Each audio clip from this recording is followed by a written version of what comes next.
Coach, votre réaction sur le résultat de la rencontre de ce soir? Haïti a chuté lourdement face au Honduras 3-0. Oui, il n'y a pas eu photo sur le match. À partir du moment où on entame le match à la mi-temps et que l'on a déjà perdu 45 minutes, c'est difficile, délicat. Ça devient une mauvaise habitude puisque ça avait été le cas également au Costa Rica. On ne peut pas entamer les matchs dans la réaction. On savait que une des qualités fortes du Honduras, c'était de porter le combat sur l'agressivité. Force est de constater qu'on n'a pas été à la hauteur aujourd'hui, en tout cas sur la première mi-temps, dans ce domaine. Ok. Décortiquez pour nous la première période d'Haïti face au Honduras.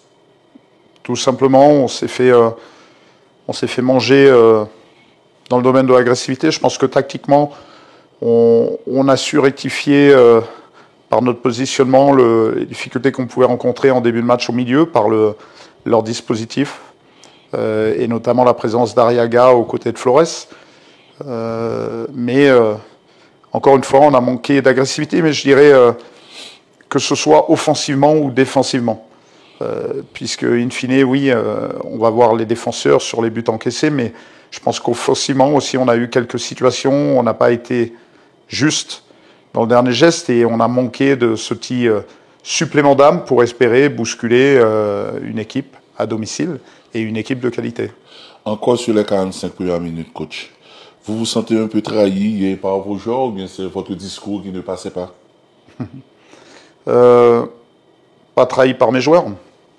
Encore une fois, quand on joue, il y a un adversaire. Aujourd'hui, il a été plus fort que nous, plus fort dans ses qualités que l'on connaissait. Voilà, on n'a pas su répondre présent à ce niveau-là ou trop tardivement.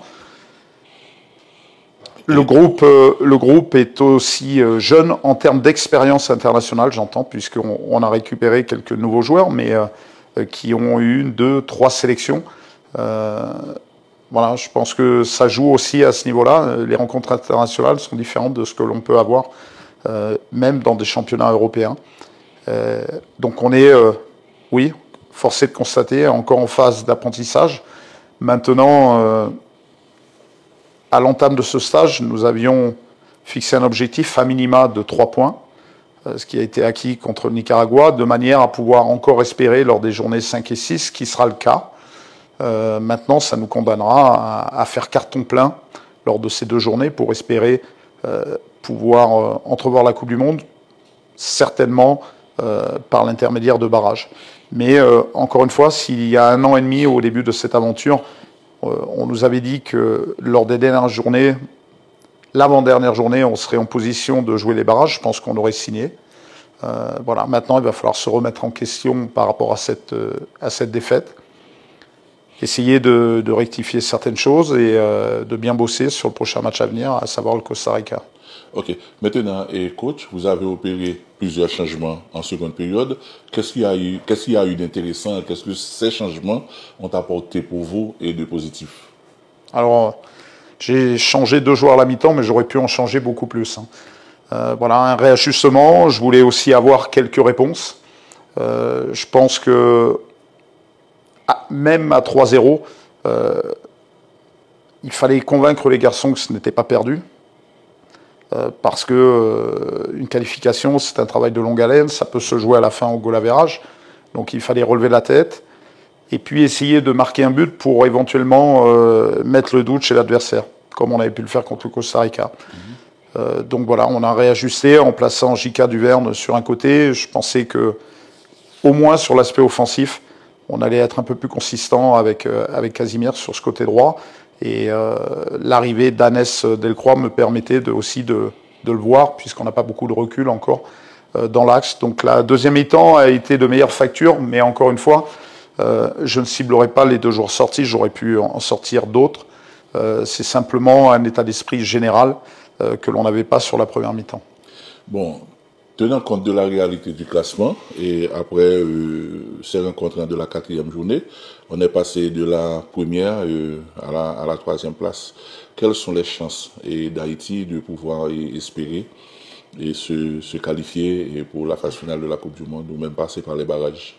C'est simple, pour une nation comme Haïti, si on on rêve d'obtenir une qualification, il va falloir faire preuve de résilience.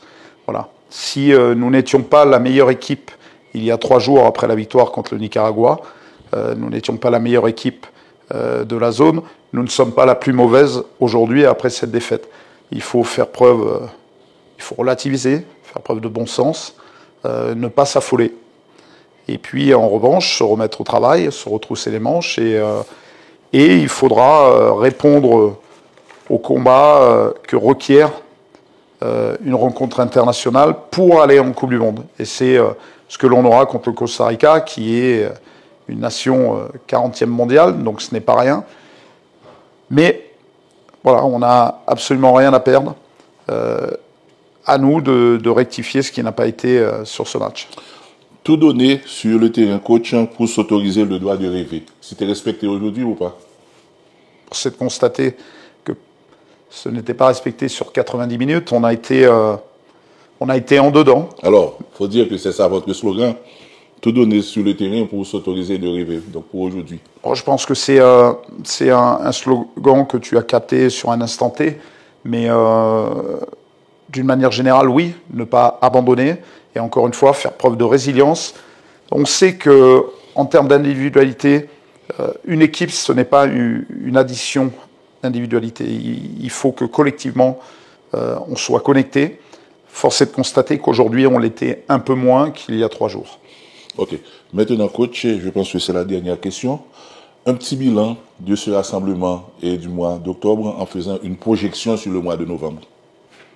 Le bilan en termes de points nous permet d'encore espérer. Forcément une déception puisqu'on était en tête avant ce match. Donc on entrevoit et tous les Haïtiens rêvent à une éventuelle qualification. Donc la déception est réelle à l'issue de ce match. Mais encore une fois, il sera temps de faire les comptes. C'est à la fin du bal qu'on paye les musiciens. Voilà.